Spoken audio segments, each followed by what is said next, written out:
डाली पे नजर डाली और जिस डाली पे मैंने नजर डाली उस डाली को किसी माली ने काट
और थोड़ा सा आप लोग पीछे आ जाए। एक मिनट भैया, थोड़ा सा पीछे यहाँ जगह है।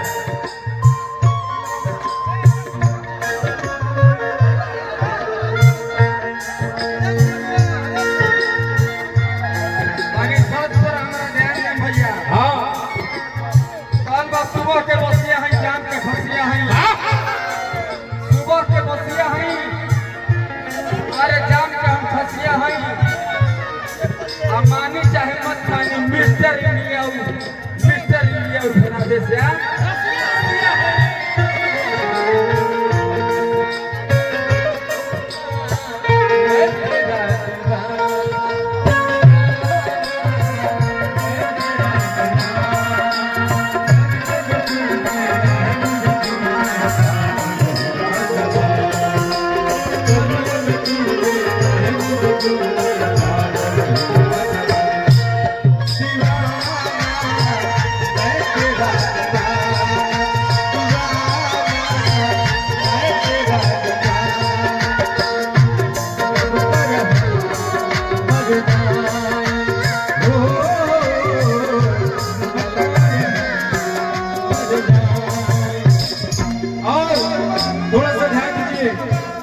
भैया भैया